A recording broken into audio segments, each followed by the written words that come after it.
And now for our What in the World segment. Here's something from the It's a Brave New World department. Earlier this month, the State Department released a report on the state of human rights around the world, as it has done each year for the past 35. It's a critique of the records of not just our enemies, but some of our friends as well. As you'd expect, many countries dispute Washington's version of the truth, mostly countries that have been described as abusing human rights. No sooner did the report emerge than the global blowback began.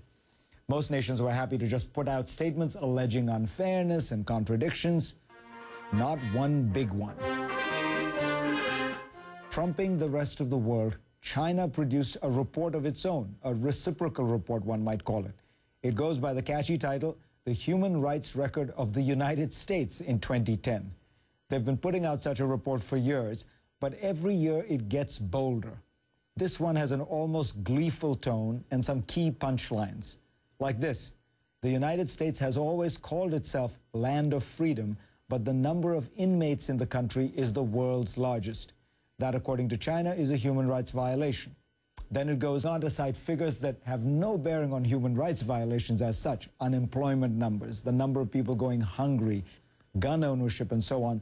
The report loses itself and takes away from the more serious charges it does make about Guantanamo Bay and CIA detention facilities.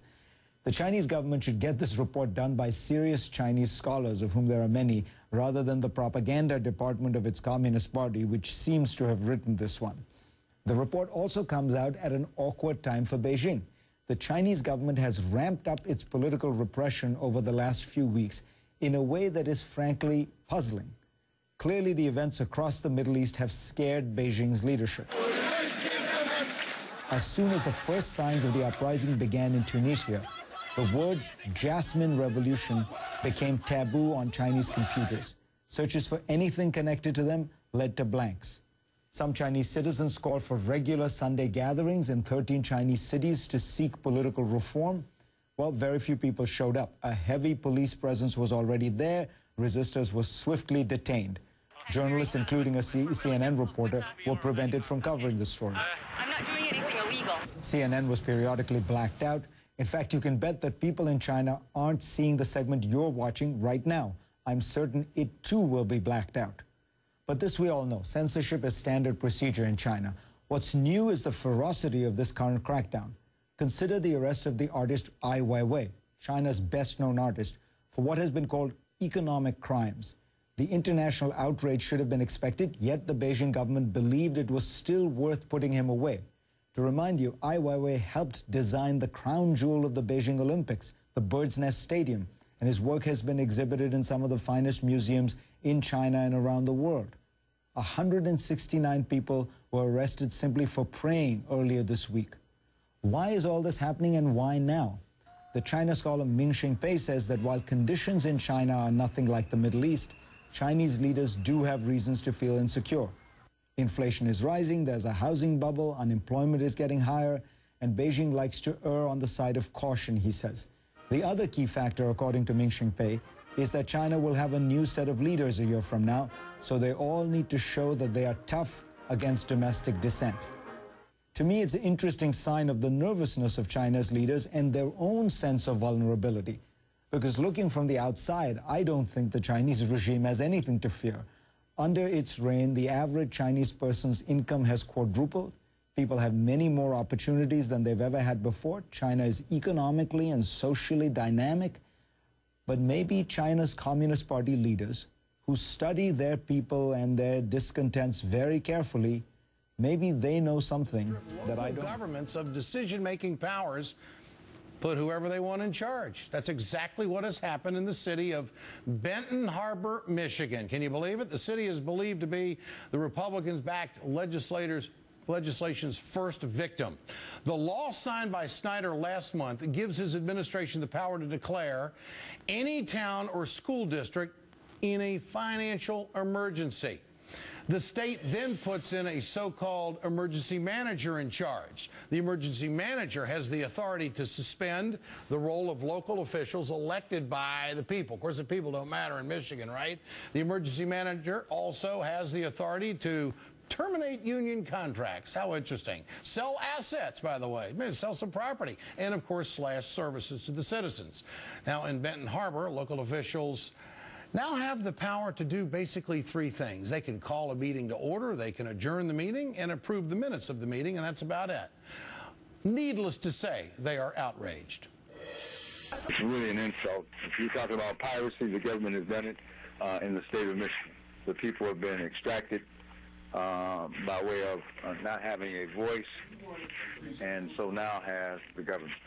And, of course, as the Detroit News reports, emergency managers are in place in 2 other Michigan cities, as well as in the Detroit public school system. Now, meanwhile, Forbes.com reports that Governor Scott Walker, well, he wants to get into the act. He wants to do the same thing in Wisconsin. The website claims that Walker is working on a bill similar to the Michigan law. Today, Walker shot down that report, calling it completely bogus. You believe him?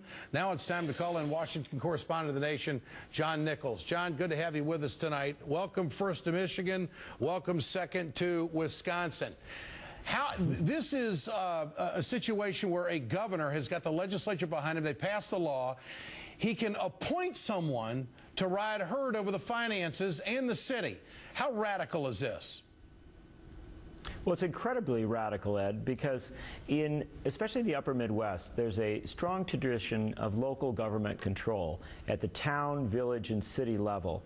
People really do respect their local governments, and they trust them. Now, in economic hard times, these local governments do struggle, but people have the power to vote out somebody they don't want.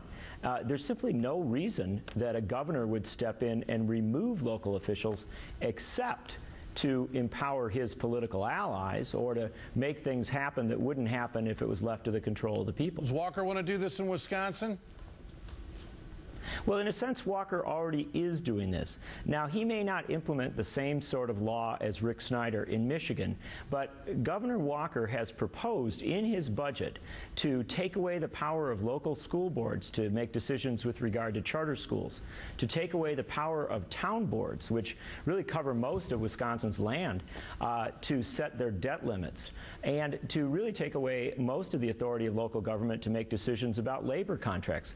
So the truth of the matter is, the governor of Wisconsin is already doing many of these things. He hasn't gone the full martial law approach that Governor Snyder has in Michigan, but we see the outlines of it here in Wisconsin. Yeah, no doubt. Well, I tell you what, the people in Michigan are furious about this, and it's going to take another election cycle to get Democrats in for them to turn this around. This is some pretty dangerous stuff. It makes the governor pretty much the ruler of the state and the community who can oversee the appointed person he put in there. All right, to Wisconsin right now. I understand that Luther Olson, a Republican, is now going to be challenged in a recall because they delivered far more signatures than they needed for the recall. Where does that stand right now? Well, it's a pretty incredible thing, Ed. Luther Olson represents the district where the Republican Party was founded in Ripon, Wisconsin. And tonight, activists rallied in Ripon, the founding birthplace of the Republican Party, to announce that they had gathered well over 20,000 signatures on petitions to recall Senator Olson. They're recalling him because he voted for Governor Walker's anti-labor and consolidation of government agenda with the budget repair bill. And they will tomorrow file far more than enough signatures. Yeah. This is a big deal because Olson's is a rural district, and this is one of the places where, remember, he was reelected in the last election without opposition. Now he has tens of thousands of people calling for his recall. 20,000 people on the list, and they need 14,000, and of course they have to be verified, and then of course the recall election would be scheduled. Well, that's Republican number 3 on the list that they've got enough signatures for as we continue the watch on the recall in Wisconsin. Thanks, John. Good to have you with us tonight. John Nichols of the Nation. All right. Thank you, Ed Shutlz and John Nichols, for bringing some good news to the end of that rather depressing report. First, from China, like we really need to hear it from them, human rights violations, and then the civil rights violations that are being imposed upon us by governors like Scott Walker and Rick Snyder in Wisconsin and Michigan. At least the good news about the recall, and now we've also got a 4th recall according to this report here against Senator Jim Holpern in the state of Wisconsin. And another piece of good news is that when citizens bring enough pressure to bear on public officials, things like Bradley Manning's alleged torture at Quantico may soon be coming to an end when he is transferred to Fort Leavenworth, Kansas, and the federal penitentiary there. According to this report, Manning will also be allowed to take meals with fellow prisoners, shower as he wants, be allowed access to books and television, and also included will be 3 hours per day of recreation. Then farther down in this report, it says that U.S. military officials speaking on the condition of anonymity told NBC News, quote, "The Marines blew it," unquote, regarding Manning's treatment at the Quantico facility. The Obama administration and Pentagon officials had shown increased concern over a growing chorus of human rights abuses, as well as public accusations of Manning's treatment over the last 10 months, with the transfer seen as a way to stop the accusations. So public pressure can work, but it's got to be directed, focused, and it's got to be consistent, constant, and overwhelming. And that's what we got to do with places like U.S. Uncut and all the great avenues that we have available to us on the internet.